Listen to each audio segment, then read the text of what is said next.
기독교의 그 복음을 한마디로 저보고 설명하라 그러면은 저는 긍정을 위한 부정 이렇게 말하고 싶습니다. 우리가 부정할 때, 또 우리가 자기를 부인할 때, 또 우리가 회개할 때, 우리가 스스로 자신을 낮출 때 하나님께서 오셔서 우리를 긍정해 주시는 것, 그것이 기독교의 본질이라고 저는 생각을 합니다. 물론 기독교 복음에 적극적인 메시지가 있어요. 그래서 로만 빈센트 필 목사님은 적극적 사고방식, 그것을 강조해서 교회도 부흥하고 또 많은 사람들에게 힘을 불어넣었던 적이 있습니다. 조영규 목사님도 거기에서 착안해서 그 적극적인 그 생활 패턴을 강조하는 그런 복음을 전하셔서 교회가 또 부흥도 했고, 로버트 슐러 목사님 같은 분도 미국에서 그 로만 빈센트 필 목사님의 그 사고를 배워서 적용해가지고 큰 부흥을 일으키기도 했습니다. 요새는 조엘 오스틴이라는 목사님도 긍정의 힘이라는 책을 썼습니다마는 그 적극적인 복음 또 할 수 있다고 하는 생각들을 불어넣어서 그 교회도 부흥하고 또 많은 영향력을 미치고 있는 것은 사실입니다. 그런데 사실 그 긍정 또 적극적인 거 요것만 있는 것이 아니고 그 전에 우리 인간의 차원에 있어서는 오히려 자기를 부인하고 또 자기 자신에 대해서 때로는 절망하고 또 하나님 앞에 철저하게 회개하는 그런 부정이 먼저 전제되어 있어야만 하나님께서 우리를 긍정해 주시고 또 우리에게 역사하신다는 사실입니다. 만약에 자기 부인이 없다면, 회개가 철저하게 전제되어 있지 않다면, 십자가를 먼저 말하지 않는다고 하면 적극적인 사고방식이나 긍정의 힘 이런 것들은 값싼 은혜에 불과할지도 몰라요. 세상에서 얘기하는 자기 실현이나 자기 개발의 어떤 강의와 비슷한 말이 될지도 모릅니다. 기독교는 자아 실현을 주장하는 종교가 아닙니다. 사실은 자기를 부인하는 것이고, 그럴 때 하나님께서 오셔서 하나님의 은혜로 우리 안에 역사하는 거죠. 그래서 회개가 전제되지 않으면, 십자가가 전제되지 않으면 우리에게 주신 이 은혜나 또 복음이나 부활의 메시지가 그렇게 힘있게 다가올 수가 없는 거죠. 그래서 기독교의 복음의 핵심은 긍정을 위한 부정이다. 그래서 예수님께서도 이 세상에서 십자가를 지시는 그런 자기를 부인하는, 자기를 내어놓는 그 십자가의 고난 때문에, 죽음 때문에 하나님께서 하나님의 능력으로 부활의 역사를 일으키신 것, 이것이 기독교의 핵심이라고 말할 수가 있습니다. 그래서 우리의 신앙의 여정은 부단히 자기를 부인하는 과정이에요. 또 자기의 십자가를 지는 그런 삶을 우리가 살아가는 겁니다. 그래서 어찌 보면은 광야 생활과 우리의 신앙 생활은 닮아 있어요. 모세도 한때는 왕궁에 살 때는 자기가 대단한 줄 알았습니다. I'm somebody. 내가 왕자야. 내가 하고 싶은 일 다 할 수 있어. 내가 지혜도 있고 언변도 있고 군사도 있고 뭐 여러 가지 능력이 있어. 그렇게 그 자신만만할 때는 그거 가지고 해낸 일이 결국 사람 죽이는 일밖에 못했어요. 그리고는 광야로 쫓겨 도망갔습니다. 그리고 광야에서 40년을 지나면서 그 광야 생활을 할 때 철저하게 경험한 것은 I am nobody. 나는 아무것도 아니야. 나는 아무것도 할 수가 없어. 나는 부족해. 나는 죄인이야. 나는 말도 못해. 나는 아는 사람도 없어. 나와 함께 할 사람도 없어. 이것이 광야에서 모세가 체험한 거예요. 그렇게 고백할 때, 그렇게 내려놓을 때, 그렇게 자기를 부인할 때 하나님께서 오셔서 하나님의 능력으로 그를 붙드셔서 그가 이전보다도 더 위대하고 놀라운 삶을 살게 된 것을 믿으시길 바랍니다. 모든 계절에 어떤 상황 속에서 어떤 사람과도 자신감 있는 삶을 살아갈 수 있도록 하나님께서 만들어 주시는 겁니다. 그래서 이스라엘의 광야, 다윗의 광야 생활, 세례 요한의 광야, 예수님의 광야의 시험, 또 그 후에 교부들이 사막에서 금욕 생활을 하면서 이들이 공통적으로 자기를 부인하는 것, 자기가 아무것도 아니라고는 사실들을 이 광야에서 배웠습니다. 그 광야에서 내려놓는 법을 배웠습니다. 그러므로서 하나님께서 그들에게 역사하고 하나님이 그들을 쓰셔서 위대한 일을 이룰 수 있도록 만들어간 거죠. 신앙생활만 그런 게 아니고 우리의 일상생활이나 세상사에서도 마찬가지입니다. 정치하는 사람들 가만히 보면은요, 야당은 항상 부정을 위한 부정을 외치고 있어요. 또 여당은 가만히 보니까 긍정을 위한 긍정이에요. 항상 잘했다는 거예요. 야당은 항상 못했다는 거예요. 그래가지고는 세상이 달라지질 않습니다. 부정을 위한 부정은 파괴적인 것으로 치닫게 되고, 긍정을 위한 긍정은 현상 체제를 유지하는 것으로 나아가기 마련인데, 기독교의 복음은 부정을 위한 부정도 아니고 긍정을 위한 긍정도 아니고 긍정을 위한 부정입니다. 그래서 부단히 변화해야 되고, 부단히 개혁해야 되고, 부단히 새로워져야 되고, 부단히 하나님을 바라보면서 나아가도록 만들어 놓는 거죠.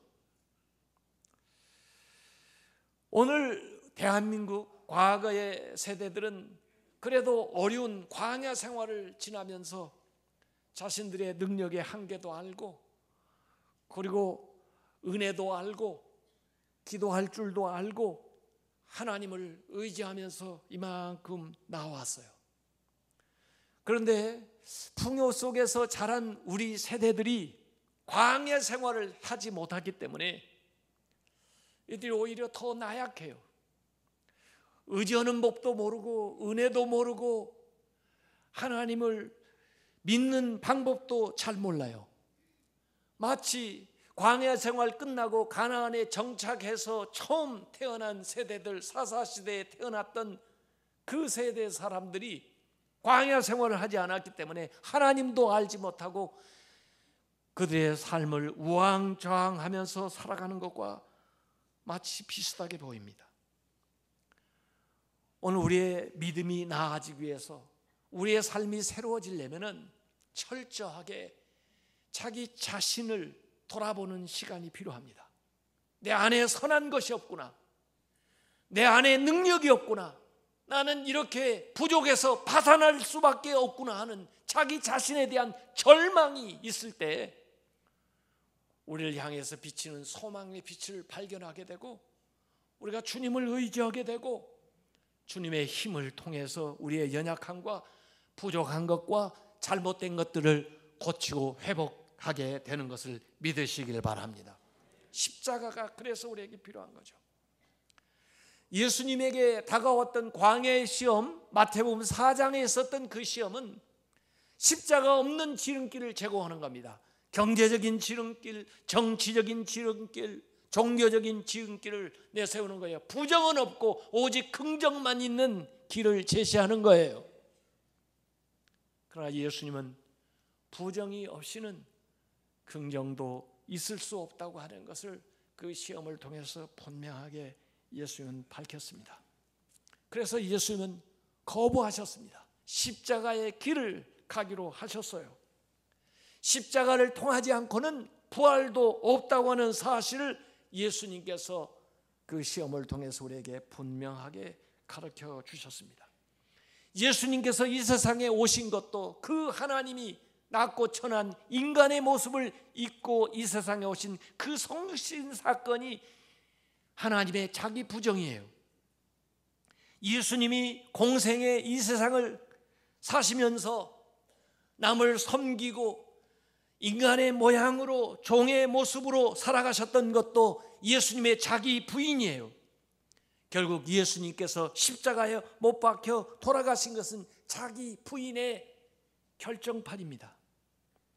그것은 모두 인간이 하나님 앞에 긍정되고 인간이 소망을 얻고 인간이 영생을 얻고 인간이 의로워지기 위한 예수님의 그 십자가였습니다. 십자가는 예수님의 부정이고 예수 그리스도의 부활은 그 예수님에 대한 하나님의 긍정이었습니다. 십자가는 우리의 모든 허물과 우리의 잘못을 대신 지고 돌아가시는 예수님의 부정이었고, 부활은 예수님이 행하신 그 모든 대속적인 일들에 대해서 하나님께서 긍정하신 것, 용납하신 것이 바로 부활입니다. 죽지 않고서는 다시 살 길이 없다는 거죠. 그래서 바울은 오늘 빌립보서 2장에 예수 그리스도에 대해서 설명할 때 너희 안에 이 마음을 품으라 곧 그리스도 예수의 마음이니 그는 예수님께서 하신 일은 근본 하나님의 본체시나 하나님과 동등됨을 취할 것으로 여기지 아니하시고 오히려 자기를 비워 종의 형체를 가져 사람들과 같이 되었고 사람의 모양으로 나타나셨으며 자기를 낮추시고 죽기까지 복종하셨으니 그 십자가에 죽으심이라. 여기까지 예수님의 자기 부정이 나오는 거죠. 그 다음에 9절 거기에 응답하는 하나님의 긍정이 나옵니다. 이름으로 하나님이 그를 지극히 높여 모든 이름 위에 뛰어난 이름을 주사 하늘에 있는 자들과 땅 아래에 있는 자들로 모든 무릎을 예수의 이름에 꿇게 하시고 모든 입으로 예수 그리스도를 주라 시인하여 하나님께 영광을 돌리게 하셨느니라. 십자가 예수 그리스도의 부정에 대해서 부활 하나님이 긍정하셨다는 거예요. 그래서 보면은 하늘에 계셨던 예수 그리스도께서 낮고 천한 인간의 모습으로 내려와서 낮아질 대로 낮아져서 가장 낮은 곳에 십자가를 지시고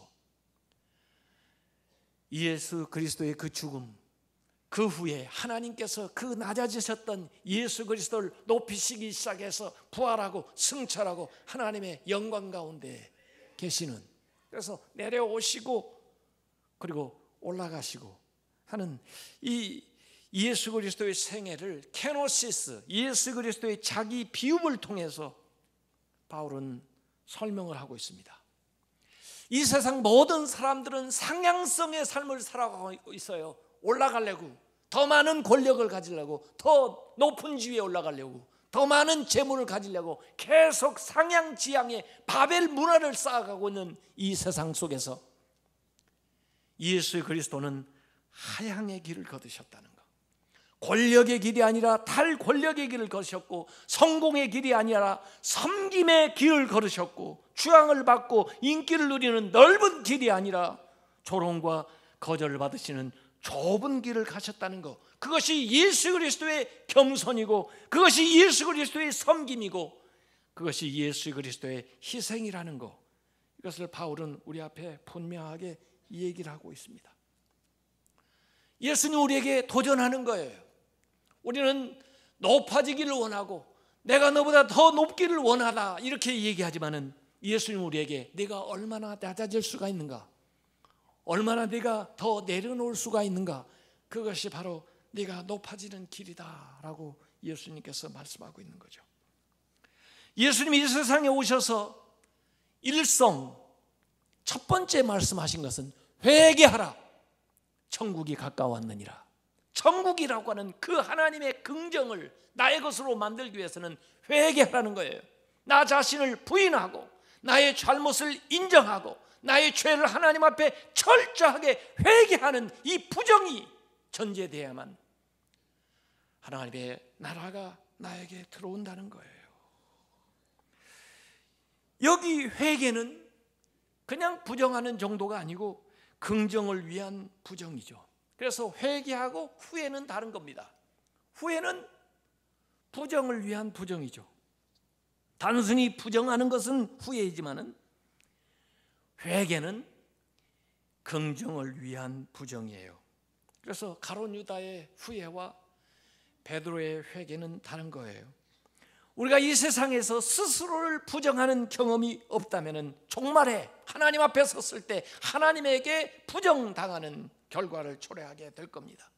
그러나 내가 스스로 나 자신을 부정하는 회개가 있다고 하면 우리가 하나님 앞에 섰을 때 하나님은 우리를 영원한 처소로 영접하게 될 것입니다. 그래서 예수님에게 있어서 부정은 십자가고 긍정은 부활이라면 우리에게 있어서 부정은 회개고 긍정은 믿음이에요. 하나님의 은혜를 받아들이는 거예요. 주님의 도움을 받아들이는 거예요.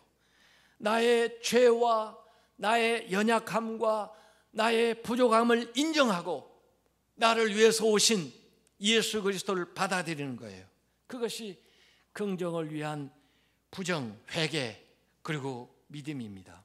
이 사순절에 우리가 연습해야 되는 건 다른 게 아니고 바로 이것입니다. 자기 부인을 연습을 해야 되는 거예요. 자기를 부정하는 것을 연습을 해야 돼요. 하나님 앞에 자기를 내려놓는 연습을 해야 돼요. 그래서 우리가 겸손하게 또 남을 섬기면서 또 때로는 회개하고 또 자기가 즐겨하던 것들을 금하고 금식 또 금욕하면서 또 헌신하면서 경건한 삶을 살아가면서 자기를 부인하는 십자가의 길을 걷는 이런 연습을 이 사순절에 해야 됩니다. 내가 이 사순절에 부정하고 부인하는 것마다 내려놓는 것마다 하나님께서 부활절에 더 영광스럽고 더 복된 것으로 만들어 주실 겁니다. 우리가 이런 부인을 하지 않는다면 이번 사순절이 지나도 부활절이 우리에게 다가와도 우리가 그렇게 새롭게 변화되지 않을지도 몰라요. 우리가 부정하는 그때에 하나님이 역사하셔서 우리가 변화가 일어나고 부활절에 새로운 역사가 우리에게 나타나게 되는 거죠. 예수님이 말씀하신 팔복도 알고 보면은 우리 편에서는 부정해야 되는 것들이에요. 그때 하나님이 긍정해 주시는 것이 복이에요. 우리가 해야 되는 건 자기 부인입니다. 마음이 가난하게 되는 거, 이게 부정이죠. 그때 하나님께서 우리를 부유롭게 해주셔요. 내가 내 죄 때문에 애통해하는 거, 이게 내가 해야 될 부정이죠. 그때 주님께서 나를 위로해 주셔요. 내가 온유한 사람이 되는 거, 그게 자기를 부인하는 거죠. 그때 하나님이 나에게 이 땅을 차지하게 해줘요. 내가 의에 줄이고 목마른 자가 되는 거, 자기를 부인하는 거죠. 그때 참된 배부름, 만족을 얻게 해주셔요. 그래서 이 팔복도 가만히 보면은 내가 부인해야 하나님이 주시는 진정한 복을 받는다는 거예요.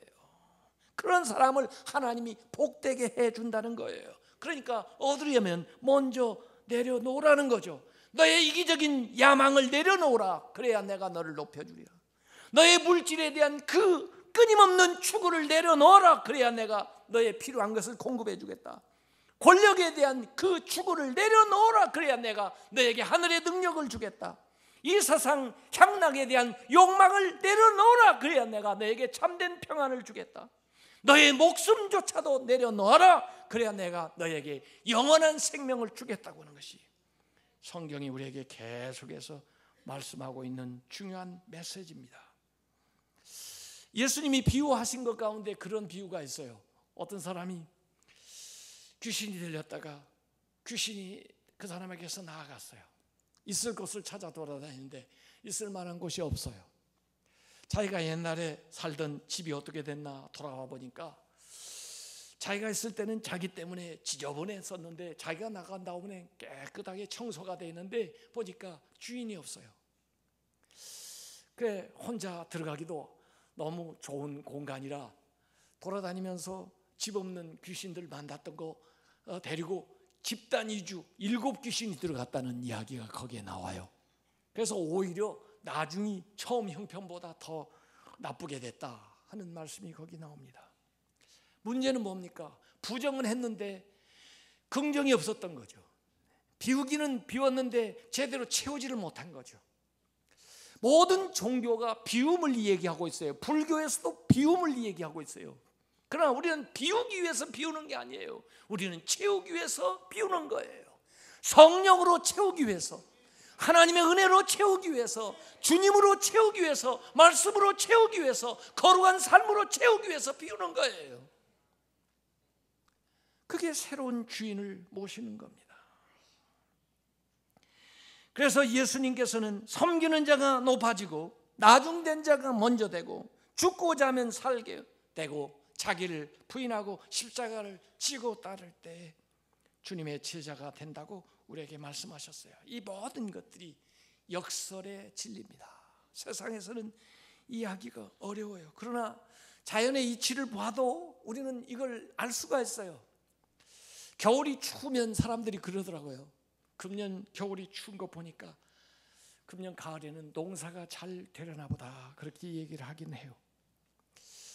어렸을 때 여러분도 그런 추억이 있을 거예요. 겨울에 보리밟기 해보셨어요?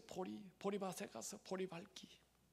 그걸 맥답압이라고 하는데 맥답 보리밭을 앞 누른다 그 말인데 저는 초등학교 때 꼭 나오라고 그래가지고 그 농한기에 가서 그 겨울에 그 파릇하게 막 솟아난 그 보리밭을 그냥 그 새싹들을 지려받고 가면서 이거 죽을 텐데 이걸 사정없이 이렇게 밟으면 어떻게 되나 그 여러 가지 질문이 있었어요. 그런데 지금 알고 보니까 보리의 싹이 뜨지 않고 뿌리가 잘 내리도록 하려면은 그걸 밟아줘야 된다는 거예요. 보리밭이 얼어서 부풀어 오르거나 너무 따뜻해서 보리가 우짜라게 되는 것을 막아주면서 오히려 보리가 건강하게 성장할 수 있도록 돕기 위해서 가서 밟아준다는 거죠. 그 보리밭을 밟게 되면은 그 새싹 나온 것들 그 보리의 경엽에 상처를 주게 되는데 그 상처를 주게 되면 오히려 월동 전에 지상부의 그 웃자람을 억제시켜주고 그 다음에 분열을 촉진시켜줘가지고 그때 생기는 상처 때문에 수분의 증산이 많아져서 세포의 농도가 높아지고 생리적으로 내한성 그 추위에 견딜 수 있는 힘을 높여주는 효과가 있다는 거예요. 그걸 제대로 알고 가서 밟으셨습니까? 그냥 밟으셨죠? 이런 이유가 다 있는 거예요. 부정하는 거죠. 왜? 더 나은 긍정을 위해서. 예수님께서도 한 알의 밀이 그냥 있으면 한 알 그대로 있지만은 그 밀알이 땅에 떨어져 썩어 죽게 되면은 30배, 60배, 100배의 결실을 맺는다. 죽지 않으면은 다시 살 길이 없다. 이런 말씀을 주님께서 하셨어요. 최후의 만찬 그 레오나르도 다빈치의 그 그림을 가만히 보면요, 중앙에 가신 예수님이 양손을 다른 방향으로 가지고 계세요. 하나는 손을 움켜쥐은 자세로 손등이 보이는가 하면 또 한 손은 이렇게 손바닥을 이렇게 보여주고 계세요. 이 양면성이죠. 손등을 보이는 것은 부정이고 손을 펴서 보여주는 것은 포용이죠. 긍정이죠. 이 자리에는 가룟 유다도 있고 다른 제자들도 있어요. 악에 대해서, 세상에 대해서, 잘못에 대해서는 부정하는 거고, 그리고 또 다른 긍정, 하나님의 은혜와 사랑과 용서에 대해서는 편손을 보여주시는 거죠. 그것이 예수님을 중심축으로 해서 예수님에서 동시에 나타나고 있는 거예요. 이게 기독교의 복음입니다. 긍정을 위한 부정. 마태복음 23장 12절에 누구든지 자기를 높이는 자는 낮아지고 누구든지 자기를 낮추는 자는, 부정하는 사람은 높아지리라. 마가복음 9장 35절에 누구든지 첫째가 되고자 하면 무사람의 끝이 되지만은 무사람을 섬기는 자가 되어야 큰 사람이 된다는 거죠. 무사람을 섬기는 자가 되어야 하리라. 야고보서 4장 10절에 주 앞에서 낮추라. 그리하면 주께서 너희를 높이시리라. 십자가를 지고 자기를 부인하고 나를 따라오라. 예수님이 초청하죠.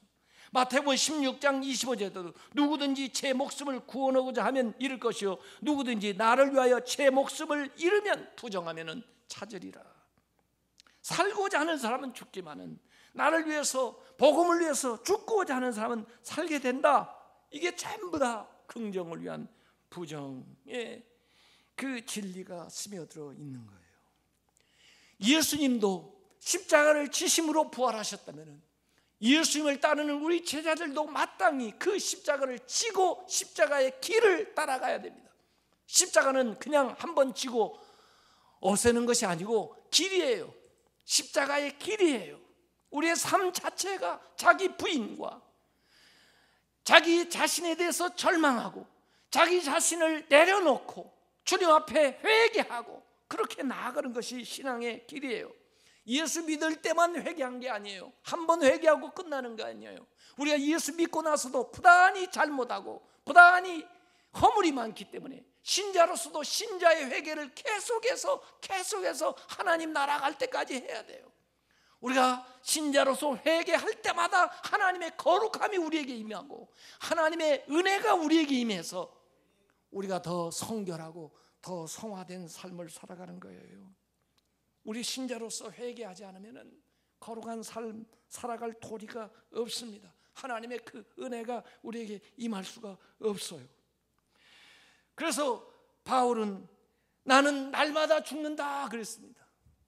그 말은 다시 말하면 나는 날마다 산다 그 말이에요. 내가 날마다 죽어야 하나님께서 나를 날마다 살려주시는 거죠. 내가 약할 그때의 강함이라 그랬어요. 내가 약하다고 고백할 때 하나님의 강함이 나에게 임해서 세상이 감당할 수 없는 그런 삶을 살게 되는 거예요. 우리 기독교는 예수 믿었다고 해서 항상 잘 되고 또 항상 성공하고 항상 행복하고 실패 없는 그런 삶을 보장하는 게 아니에요. 예수 믿는 사람들은 자기의 잘못도 인정을 하지 않고 실패도 인정하지 않으려고 하는, 자기의 약점을 거부하려고 하는 그런 유혹도 있는데 아니에요. 우리가 한번 회개했다고 해서 온전한 사람이 되는 게 아닙니다. 우리가 그리스도인이 됐다고 해서 삶에서 실패하지 않는 게 아니에요. 진정한 그리스도인은 실패하지 않는 사람이 아니라 실패를 경험하면서도 그 실패 속에서 자기의 연약함을 깨닫고 하나님만을 의지하고 하나님을 붙들고 하나님의 은혜로 살려달라고, 하나님의 은혜 안에서 살게 해달라고 그 비결을 배운 사람들이 예수 믿는 사람입니다. 그 사람들이 성숙한 그리스도인들입니다. 이번 사순절은 우리가 긍정을 위해서 부정하는 기간이에요. 나 스스로 연약한 거, 나의 부족한 거, 내가 잘못한 것을 낱낱이 하나님 앞에 내려놓고 회개하고, 그리고는 자기 자신을 의지하고 살았던 것들에 대해서 하나님 앞에 두 손을 들고 황복하고 오직 하나님만을 의지하겠다고 결단하고 나오는 기간입니다. 이것이 강하면 강할수록 부활의 영광이, 부활의 복음의 능력이 우리에게 더 크게 나타날 것입니다. 어떤 사람이요, 수영을 잘 못하는데 물에 빠져가지고 그 다음에 허우적거리면서 도와달라고 그러는데 구조대원이 그 물에 뛰어들었어요. 그런데 즉시 그를 구출을 하지 않고 약간 떨어진 곳에서 지켜보는 거예요. 그 물에 빠진 사람이 뭐 가진 수를 썼는데 또 올 수도 없고 수영도 할 수가 없으니까 물 연거푸 먹더니 그 다음에 물 안으로 가라앉으면서 이제는 전혀 힘을 못 쓰고 그냥 기진해서 들어가는 거예요. 그제서야 구조대원이 가까이 가더니 그의 그 목덜미를 딱 잡고는 끌고 나오는 거죠. 아니 왜 당신은 뛰어들었으면 즉각 그를 구조하지 않고 왜 그렇게 시간을 지체하다가 그를 건져냅니까? 하고 물으니까 그 사람이 하는 얘기입니다. 자기 힘으로 살아나려고 애를 쓰는 한 나는 그를 구할 엄두를 낼 수가 없습니다. 그 사람도 구조할 수 없을 뿐만 아니라 그 사람이 나를 붙들어서 나도 같이 죽을 가능성이 있기 때문에 그 사람이 불가능하다 포기할 때까지 내가 기다렸다가 그를 건져낸 겁니다. 우리가 구원받는 길은 내가 스스로 의로워져서 선행을 많이 해서 구원받는 거 아닙니다. 내가 내 자신이 부족한 걸 깨닫고 하나님 앞에 절망하고 하나님 앞에 회개하고 그 다음에 주님 앞에 항복하고 나올 때 그때 주님께서 비로소 은혜를 베푸셔서 우리를 죄 가운데서 구원하는 것을 믿으시기를 바랍니다. 내가 무능한 것을 나의 실패한 것을 고백할 때 하나님의 전능함이 나에게 임하고 하나님의 은혜가 나에게 임하여서 내 삶이 변화되고 내가 하나님의 자녀의 삶을 살아가는 것을 믿으시기를 바랍니다. 이번 사순절 기간 동안에 고난 주간에 자신에 대해서 하나님 앞에 하나씩 더 회개하면서 더 나아가고 또 교회도 우리 한국 교회도 하나님 앞에 잘못됐던 것들을 이번에 철저하게 다시 한번 부정하고 내려놓음으로써 하나님께서 변화시키고 새롭게 하시는 그 능력과 은혜를 모두 다 경험하시기를 주님의 이름으로 축원합니다.